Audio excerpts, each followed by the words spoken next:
Hey, everybody, and welcome to the Soulution Live Show. I'm your host, Jody, Almond, and this is the show where we take you from struggle to success so that you can live the rest of your life as the best of your life.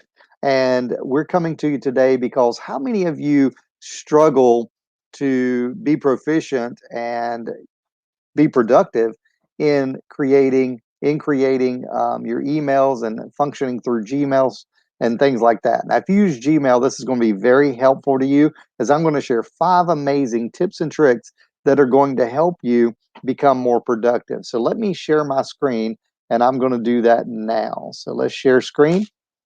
And so if you should be able to see my screen right now, and you should be able to see what's going on and be able to see what's happening on my screen. So I'm inside of my Gmail right here, and in my Gmail, you can see that I'm here, and you can see my account. So what's happening is, here we're going to go through these 5 tips and tricks. The first one I want to show you is the schedule later feature. So if you go to compose and you're going to compose an email, let's say that I'm going to send, I just had a job interview with Soulution Ministries, and I want to reply to them and let them know, so excited about the interview yesterday, because I want to do it while it's fresh on my mind, but I don't want to seem eager. So I don't want to send it right away. I want to send it tomorrow morning. And so we just got done with the interview. I'm going to type in some body about the interview process. Look forward to being a part of your team soon. Jody, Almond, right? And so what I do is I come down here to send. And if you notice by send at the bottom left, there's a small little arrow, and I can click that and I can schedule to send. And it automatically comes up tomorrow morning, or I can pick a date and time. So if I wanted to send it tomorrow morning at a different time, let's say I wanted to send it at, 9 a.m., I could do that. And I could send it tomorrow morning at 9 a.m., or maybe I can't. So I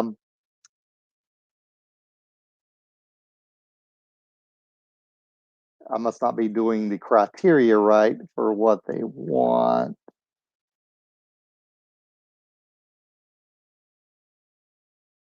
How do they want this? Okay. So anyway, let's cancel that and let's see what the criteria is. Doing this live sometimes. Okay. So it says, okay. So I want to send it April 23rd at 8 a.m. Just do it like that. Tomorrow morning at 8 a.m. Now, you may not have known this, but I can click the undo as well if I didn't want to send that. I was like, I meant 9 a.m. So I can click the undo and go through the process again, or just delete that message, right? And so that's one feature, is that you can schedule things. So think about it. You could schedule emails for Christmas to wish somebody, a Merry Christmas, a birthday, a happy birthday, whatever. You can send those emails in that fashion. That's hack number 1, is schedule later. Hack number 2 is also going to be found inside of the compose feature. And in hack number 2, we're going to go in and we're going to just type in the body. So we're going to type in, let's say that you send an email regularly. Maybe you have a program and you say, welcome to the program. And then you have, your body that welcomes the people to the program. Jody. All right. And so what you want to do is you want to come down here in the bottom right by the trash can, okay, by the discard draft, click the 3 little dots, and you're going to go to templates. When you go to templates, you're going to go in and you're going to save template as a draft, and you're going to go save as new template. And when you do that, what you're going to do is you're going to say, welcome to the program. All right. And you'd click save right there. Now, I'm going to show you what happens when you do this. So we're going to close all this out, and we're going to go back to compose. And now what happens is, anybody that you want to send that email to, you just go to more options. You've got your template set up, and I did a test template earlier. And there you go, test template. This is a test for templates. And so what you find is that it saves you so much time from retyping all of those emails or copying and pasting. Actually, it'll save you so much time. So you can create your own templates in there. So there's tip and trick number 2.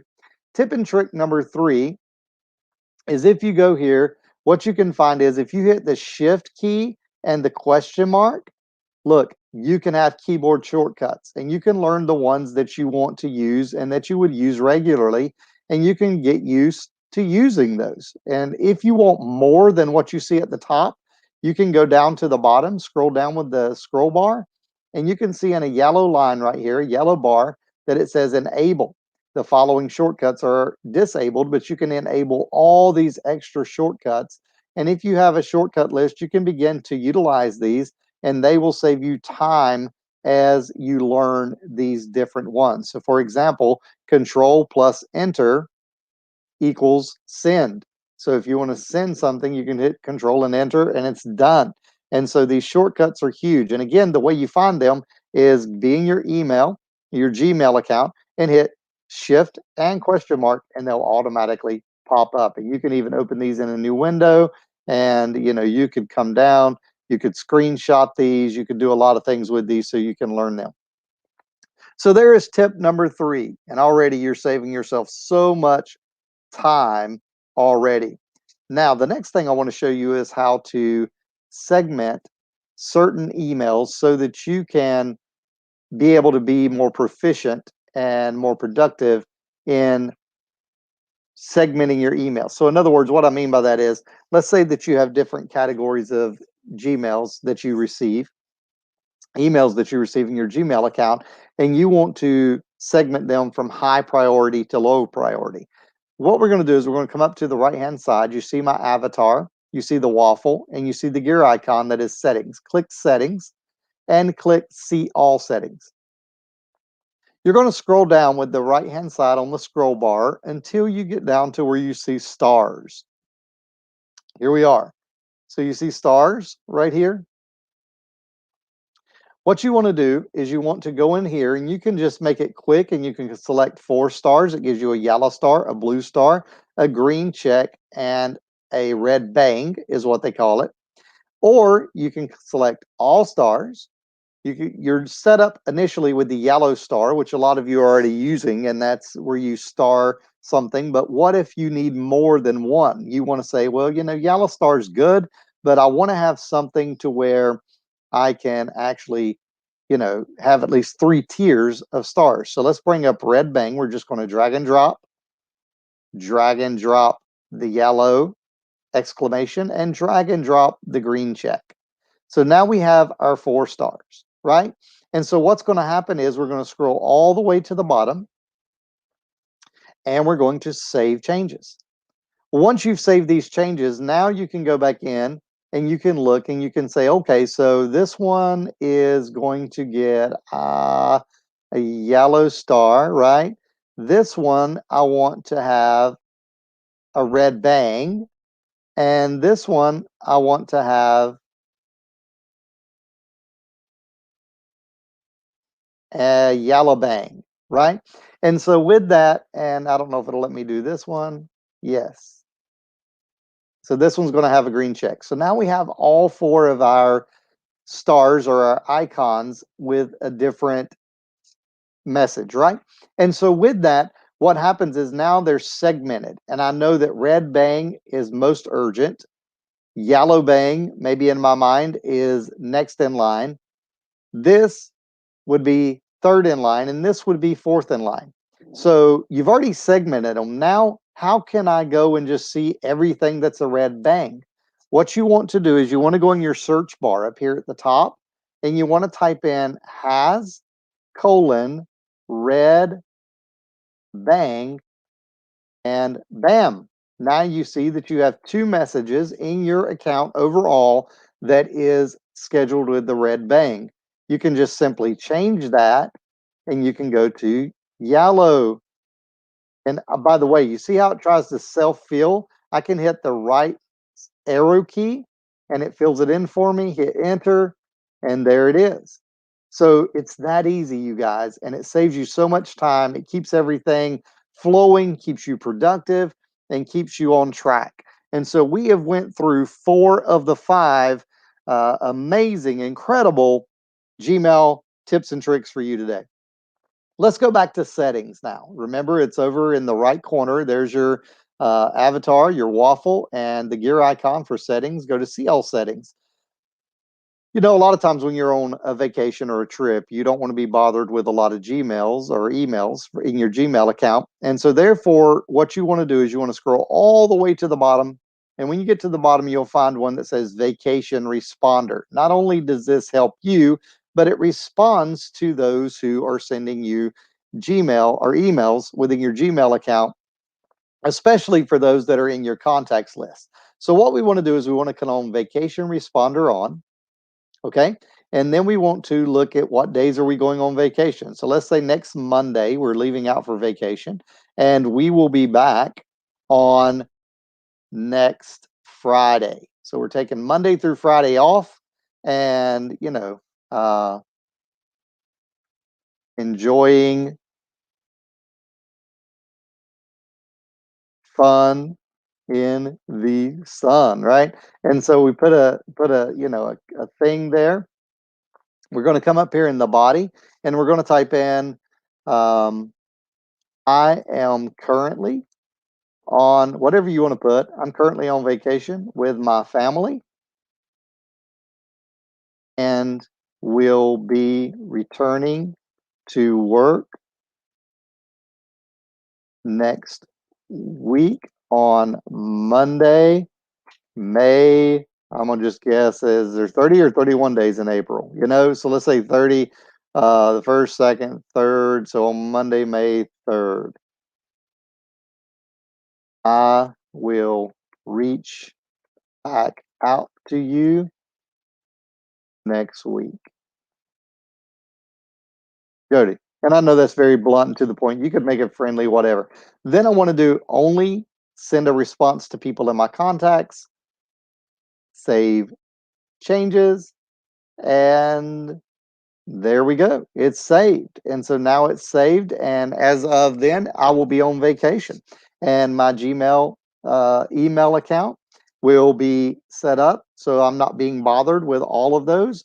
And it'll automatically send them a message letting them know as a response that I am on vacation. So that is tip and trick number 5. Now, here's a bonus trick for you guys today.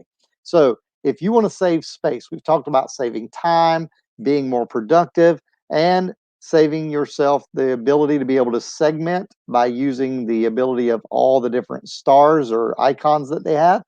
Now, the last one is saving space because your Gmail account can get overwhelmed with space. And it takes up your space in your Gmail account. Not only yours, you can see down here that I'm using 1.75 of 15 gigabyte used. Now, I want to keep that as low as possible. So what I can do is I can come up here to the search at the top, the side of the magnifying glass, come all the way to the right to the arrow and go to search options. If you look down, you'll see this category that says size right here. Now, greater than, let's just say I want to look for anything greater than 10 megabytes. I click search and automatically it brings up all of these emails I've received or I'm storing that is greater than 10 megabytes. And they may be important emails. So one of the ways I can do that is I can look through and say, do I need any of these anymore? If I don't, I can go in and delete them. So we can go back to search and we could say, okay, so Jody, do I have any with 20 megabytes? They're really taking up space. And you see that I do. So you could go in there and say, is any of these any important any longer? If not, then I can get rid of them. So with that feature, you can do that. The other thing you can do is when you compose to save space, when you compose and you're going to attach something, usually we use the paperclip to attach files, which are files that are stored on our device, and then also it takes up space within our Gmail account. As well as the person we're sending it to, it takes up space in their account. So there's a workaround for this. You can come over beside of the emoji icon and it's insert files using Drive, and you can insert files from your Drive account and it saves space in your Gmail because it's in your Drive as well as on the other person's account unless they download it to their device. So today I've shared with you 5 amazing, incredible tips for your Gmail that's going to help you become more productive, as well as helping you to learn a bonus hack of how you can do this. So I hope you'll implement some of these strategies. It's going to save you tremendous amounts of time, and it's going to help you to become more productive and more proficient using Gmail. So this is the show where we take you from struggle to success so you can live the rest of your life as the best of your life. And know this, my friend, I'm always praying for you to be blessed, and I'm praying for your success. Take care.